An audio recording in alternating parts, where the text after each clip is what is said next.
Welcome back to tempting bowls, India's tasty and healthy recipes. నేను మీ సిరి సంతోష్. ప్రకృతిలో మనకి న్యాచురల్గా దొరికే పదార్థాలతోనే అనేక అనారోగ్యాలకి సొల్యూషన్ దొరుకుతుంది. అలాంటి పదార్థాల్లో ఒకటి అరటి పువ్వు. అరటి పండు తింటే మనకి ఎన్ని ప్రయోజనాలు అయితే కలుగుతాయో అంతకంటే ఎక్కువ ఔషధ గుణాలు ఈ అరటి పువ్వులో ఉంటాయి. ముఖ్యంగా చెప్పాలంటే kidney problems, menstrual problems, diabetes, cancer, heart diseases ఇలాంటి ఎన్నో ప్రాబ్లమ్స్కి ఈ అరటి పువ్వుతో చెక్ పెట్టచ్చు. మరి అలాంటి ఈ అరటి పువ్వుతో కమ్మగా కూర చేయబోతున్నానండి. టేస్ట్ చాలా బాగుంటుంది, మీరు కూడా తప్పకుండా ట్రై చేయండి. ముందుగా ఇలా ఒక అరటి పువ్వు తీసుకొని బ్రౌన్ కలర్లో ఉండే లేయర్స్ ఒకటొకటిగా ఓపెన్ చేస్తూ ఉంటే ఇలా అరటి పువ్వులు ఉంటాయండి. వీటిని సపరేట్ చేసుకోండి.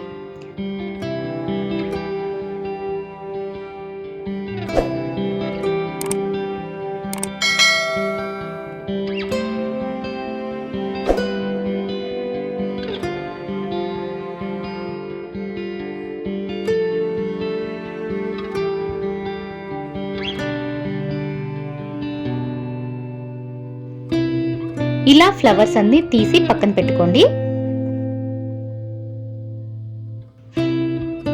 ఇప్పుడు ఒక్కో ఫ్లవర్ తీసుకొని పొడవుగా ఉన్న పెటల్ని ఇలా వెనక్కి బెండ్ చేస్తే ఇందులో 5 నుండి 6 వరకు చిన్న చిన్న స్టిక్స్ ఉంటాయండి.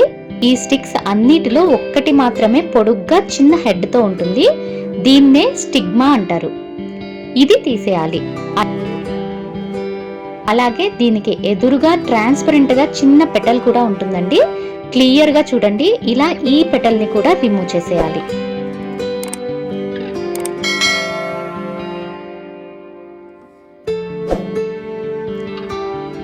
పొడుగ్గా ఉండే స్టిగ్మా అండ్ స్మాల్ పెటల్ రెండూ తీసేయాలండి. వీటిని రిమూవ్ చేయకపోతే కూర చాలా వగరుగా ఉంటుందండి, అస్సలు తినలేరు. సో కంపల్సరీ ప్రతి ఫ్లవర్లో ఈ స్టిగ్మా అండ్ స్మాల్ పెటల్ రెండూ రిమూవ్ చేసేయాలి. ఇలా క్లీన్ చేయడమే మీకు టైం టేకింగ్ ప్రాసెస్ అండి. కర్రీ మీకు ఫాస్ట్గానే అయిపోతుంది. లాస్ట్లో ఉండే మరీ చిన్న చిన్న ఫ్లవర్స్లో తీయనవసరం లేదండి. వీటిని డైరెక్ట్గా కట్ చేసి యూస్ చేసేయచ్చు. ఇలా అన్ని ఫ్లవర్స్లో స్టిగ్మా అండ్ పెటల్స్ రెండూ రిమూవ్ చేసి పక్కన పెట్టుకోండి. ఇప్పుడు నీళ్లలో 2 టీ స్పూన్ల పెరుగు కానీ మజ్జిగ కానీ వేసి ఇలా ఒకసారి కలిపి పక్కన పెట్టుకోండి. ఇప్పుడు కొన్ని బనానా ఫ్లవర్స్ తీసుకొని సన్నగా తరిగి పక్కన పెట్టుకున్న నీళ్లలో వేసేయండి. ఇలా మజ్జిగ నీళ్లలో వేయడం వల్ల ఇది నల్లబడకుండా ఉంటుందండి.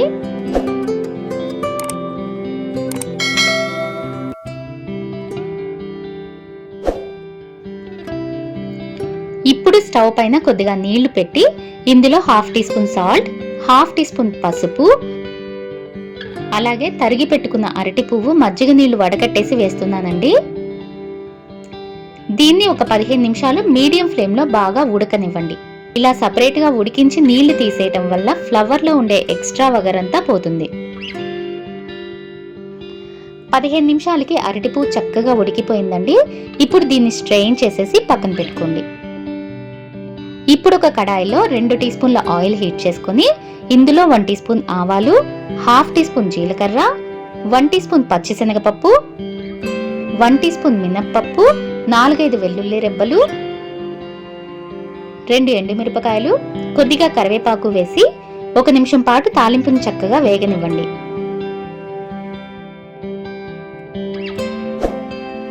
తాలింపు వేగిన తర్వాత ఒక చిన్న ఉల్లిపాయ తరుగు, 2 పచ్చిమిర్చి సన్నని తరుగు వేసి ఉల్లిపాయని కొద్దిగా వేగనివ్వండి.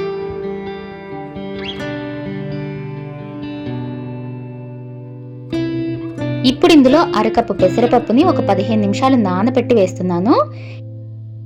ఈ పెసరపప్పుని కూడా ఒక 2 నిమిషాలు కొద్దిగా వేగనివ్వండి. పెసరపప్పు ఇలా కొంచెం వేగితే కర్రీ టేస్ట్ బాగుంటుందండి. తర్వాత ఇందులో ఉడికించి పెట్టుకున్న అరటి పువ్వు వేసి 1/2 టీ స్పూన్ పసుపు, రుచికి సరిపడా సాల్ట్. అరటి పువ్వులో ఆల్రెడీ ఉప్పు పసుపు వేసి ఉడికించాం కాబట్టి ఎక్కువ పట్టదు, సో చూసి వేసుకోండి. తర్వాత 1/2 టీ స్పూన్ కారం వేసి మొత్తం ఒకసారి బాగా కలిపి 2 or 3 టేబుల్ స్పూన్స్ నీళ్లు పోసి మూత పెట్టి ఒక 10 నిమిషాలు మీడియం ఫ్లేమ్ లో కుక్ చేసుకోండి. పెసరపప్పుని ఆల్రెడీ నానబెట్టాం కాబట్టి కుక్ చేయడానికి ఎక్కువ నీళ్లు పోయనవసరం లేదండి.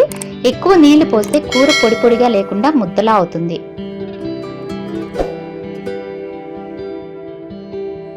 10 నిమిషాల తర్వాత ఫైనల్గా సన్నగా తరిగిన కొత్తిమీరని చల్లి బాగా కలిపి స్టవ్ ఆఫ్ చేసేయండి. ఇంతేనండి, హెల్దీ అండ్ టేస్టీ అరటి పువ్వు పెసరపప్పు కూర రెడీ. ఇది అన్నం చపాతీల్లో కూడా చాలా బాగుంటుంది. మరి ఇన్ని ఆరోగ్య ప్రయోజనాలున్న అరటి పువ్వు కూరని నెలకి ఒక్కసారైనా తీసుకోవడానికి ట్రై చేయండి. ఈ అరటి పువ్వుతో చాలా రకాల రెసిపీస్ చేసుకోవచ్చండి. ఆవపెట్టి చేసుకోవచ్చు, మసాలా కర్రీ, వేపుడు, చట్నీ, ఎక్సెట్రా ఎక్సెట్రా, ఇలా చాలా రకాలు ఉన్నాయండి. అప్కమింగ్ వీడియోస్లో అన్నీ షేర్ చేస్తాను. మరి ఛానల్ని సబ్స్క్రైబ్ చేసుకొని బెల్ ఐకాన్ని యాక్టివేట్ చేసుకోవడం మాత్రం మర్చిపోకండి. సో దట్ నేను పోస్ట్ చేసే వీడియోస్ అన్నీ కూడా మీకు నోటిఫికేషన్స్ వస్తాయి. అలాగే ఈ రెసిపీ మీకు నచ్చినట్లయితే లైక్ చేసి షేర్ చేయండి. మరో మంచి రెసిపీతో రేపు మార్నింగ్ మళ్ళీ కలుద్దాం. అంతవరకు ఈట్ హెల్దీ, స్టే హెల్దీ.